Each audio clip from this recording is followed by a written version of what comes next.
Hi అండి, అందరికీ నమస్తే. Welcome to Garib recipes. ఈరోజు మన గరీబ్ రెసిపీస్లో కాబూలీ శనగలతో మంచి రెసిపీని ప్రిపేర్ చేయబోతున్నాను ఫ్రెండ్స్. ప్రోటీన్స్తో నిండిన టేస్టీ రెసిపీ అండి. ఇది చాలా బాగుంటుంది. ఈ కర్రీని మనం రైస్లోకే కాదండి, రోటీలోకి కూడా ప్రిపేర్ చేసుకోవచ్చు. పూరి, చపాతీ ఇలా ఎందులోకైనా సరే మంచి కాంబినేషన్. చాలా చాలా టేస్టీగా ఉంటుంది. చాలా ఈజీగా కూడా ప్రిపేర్ చేసుకోవచ్చు. మీరు కూడా ఒకసారి తప్పకుండా ట్రై చేయండి. అలాగే రెసిపీ నచ్చినట్లయితే చిన్న లైక్ చేయండి ఫ్రెండ్స్. ఇప్పుడైతే ఎలా తయారు చేసుకోవాలో చూసేద్దాము. ఫస్ట్ నేను ఇక్కడ 1 కప్పు కాబూలీ శనగల్ని 4 గంటల ముందు నానబెట్టి తీసుకున్నానండి.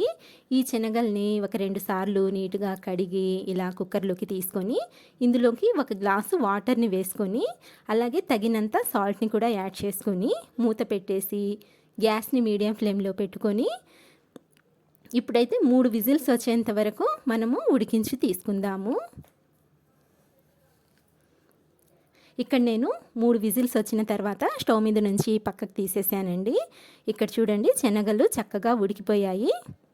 చూస్తున్నారు కదండి ఎంత మెత్తగా ఉడికిపోయాయో. ఇప్పుడు మనం వీటిని పక్కన పెట్టుకొని స్టవ్ ఆన్ చేసుకొని ప్యాన్ పెట్టుకొని ప్యాన్ని కొంచెం హీట్ చేసుకుందాము. ప్యాన్ కాస్త వేడైన తర్వాత ఇందులోకి 3 టేబుల్ స్పూన్ల వరకు ఆయిల్ని వేసి వేడి చేసుకుందాము. ఆయిల్ కాస్త వేడైన తర్వాత 2 బిర్యానీ ఆకుల్ని వేసుకోండి. అలాగే 4 లవంగాలు, చిన్న ముక్క దాల్చిన చెక్కని యాడ్ చేసుకోవాలండి. తర్వాత వచ్చేసి ఒక మీడియం సైజు ఉల్లిపాయని ఇలా సన్నగా కట్ చేసుకొని ఈ ఉల్లిపాయ ముక్కల్ని కూడా ఇందులోకి యాడ్ చేసుకోండి. అలాగే 2 పచ్చిమిరపకాయలని కూడా సన్నగా కట్ చేసుకొని వీటిని కూడా యాడ్ చేసుకొని ఇప్పుడు మనము ఈ ఉల్లిపాయ ముక్కల్ని మంచి గోల్డెన్ బ్రౌన్ కలర్ వచ్చేంత వరకు ఫ్రై చేసుకుందాము. గ్యాస్ని అయితే మీడియం ఫ్లేమ్లో పెట్టుకొని ఫ్రై చేసుకోండి, చక్కగా వేగుతాయి. చూస్తున్నారు కదండి, ఇలా చక్కగా ఉల్లిపాయ ముక్కలు వేగిన తర్వాత ఇందులోకి 1.5 టీ స్పూన్ వరకు అల్లం వెల్లుల్లి పేస్ట్ని యాడ్ చేసుకొని ఇందులోని పచ్చివాసన పోయేంత వరకు ఫ్రై చేసుకుందాము. ఇలా కాస్త ఫ్రై చేసుకున్న తర్వాత ఇప్పుడు ఇందులోకి మనము 1 కప్పు టమాటో ప్యూరీని యాడ్ చేసుకుందాము.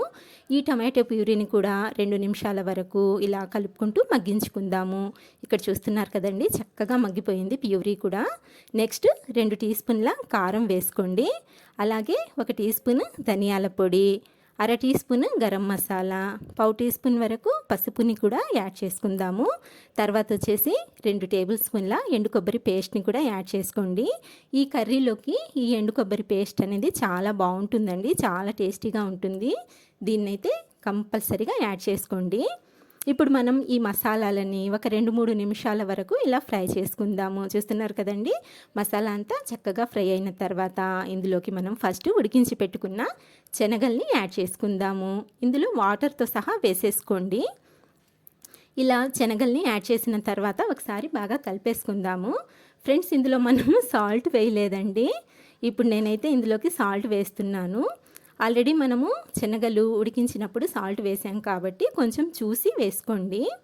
తర్వాత వచ్చేసి 1 గ్లాస్ వరకు వాటర్ని కూడా యాడ్ చేసుకోండి. ఇప్పుడు ఇంకొకసారి బాగా కలిపేసుకుందాము.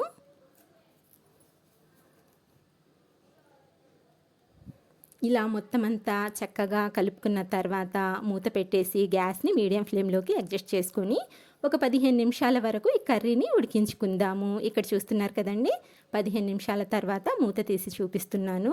మనకు ఆల్మోస్ట్ కర్రీ అనేది ఉడికిపోయిందండి. ఇప్పుడు ఇంకొకసారి బాగా కలుపుకొని చూస్తున్నారు కదండి, కర్రీ కూడా మనకు చిక్కబడింది. గ్రేవీ కూడా పర్ఫెక్ట్ కన్సిస్టెన్సీలో ఉందండి. గ్రేవీ కూడా ఇప్పుడు స్టవ్ ఆఫ్ చేసేసుకొని పక్కకు తీసుకొని సర్వింగ్ బౌల్లోకి ట్రాన్స్ఫర్ చేసుకున్నట్లయితే ఎంతో టేస్టీగా ఉండే చనా మసాలా కర్రీ రెడీ అండి. మీరు కూడా తప్పకుండా ట్రై చేయండి. అలాగే ఫ్రెండ్స్, ఈ వీడియో మీకు నచ్చినట్లయితే ప్లీజ్ చిన్న లైక్ చేయండి, కామెంట్ చేయండి. అలాగే మా గరీబ్ రెసిపీస్ని మర్చిపోకుండా సబ్స్క్రైబ్ చేసుకోండి. ఇంకొక మంచి రెసిపీతో మళ్ళీ కలుస్తానండి. అంతవరకు bye. Thank you for watching.